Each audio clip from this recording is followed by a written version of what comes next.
The rain fell in heavy sheets against my office window that Friday evening, each drop echoing the ticking of my desk clock. 10:15. I was about to call it a night when my phone rang, piercing through the rhythmic downpour.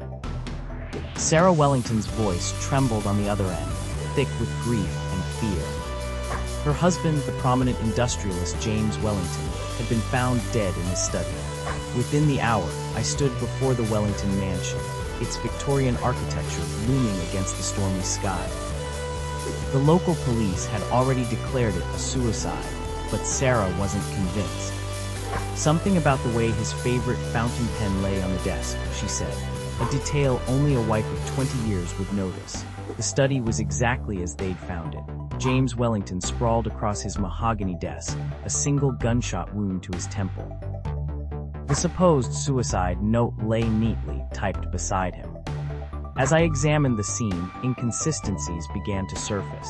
The angle of the gun, the position of his hand, the pristine condition of the note. This was no suicide. I interviewed the household one by one. There was Margaret, the stern housekeeper, who had served the family for 3 decades. She spoke of James's recent late nights and hushed phone calls. Then came Richard, the chauffeur, whose nervous demeanor betrayed more than his words. The gardener, Thomas, mentioned seeing lights in the study well past midnight in recent weeks. But it was my conversation with Catherine, James's daughter from his first marriage, that truly caught my attention. She spoke of her father with a mixture of love and resentment, revealing that he had recently changed his will. The new terms would have left the bulk of his fortune to charitable causes rather than his family.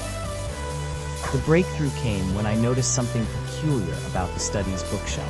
Several classic novels were arranged in an unusual order.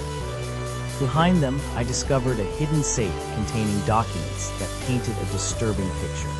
James had uncovered a massive fraud scheme within his company, orchestrated by someone he trusted implicitly. As I pieced together the evidence, the killer's identity began to emerge. The typed suicide note, the perfectly positioned body.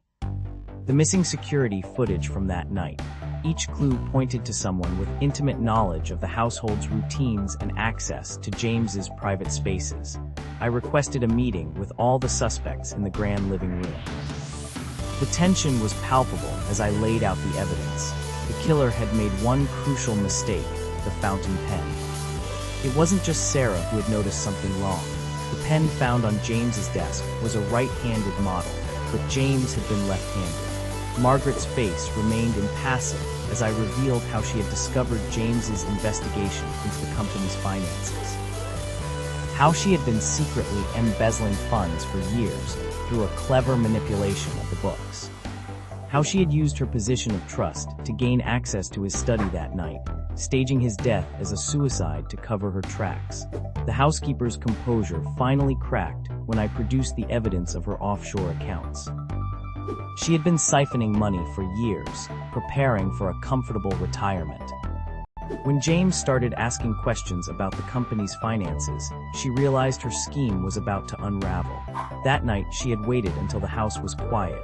She knew James's habits, knew he would be working late in his study. The security cameras mysteriously malfunctioned, a simple task for someone who knew the system's maintenance schedule. She brought him his usual evening tea, laced with a mild sedative. Once he was subdued, staging the scene was methodical work for someone who had kept the house in perfect order for 30 years. But perfect crimes exist only in fiction. Margaret had overlooked small details, the pen, the angle of the gun, the too perfect placement of the suicide note. In her determination to create an immaculate scene, she had made it too perfect. Real suicides are messy, imperfect things. As the police led Margaret away in handcuffs, Sarah Wellington touched my arm. Her eyes were clear now, free from the confusion and fear that had clouded them when she first called. Justice had been served, but the truth had come at a heavy price. The betrayal of a trusted employee, the revelation of years of deception, the shattering of the household's peaceful facade.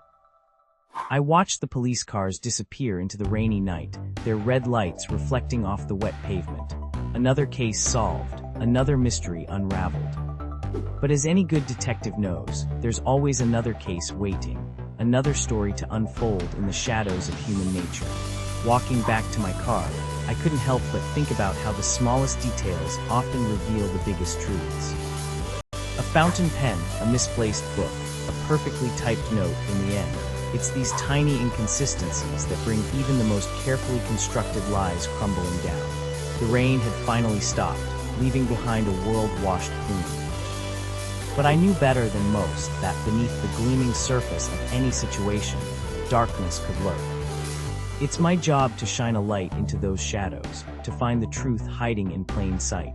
Because in my line of work, nothing is ever quite what it seems, and silence often speaks louder than words.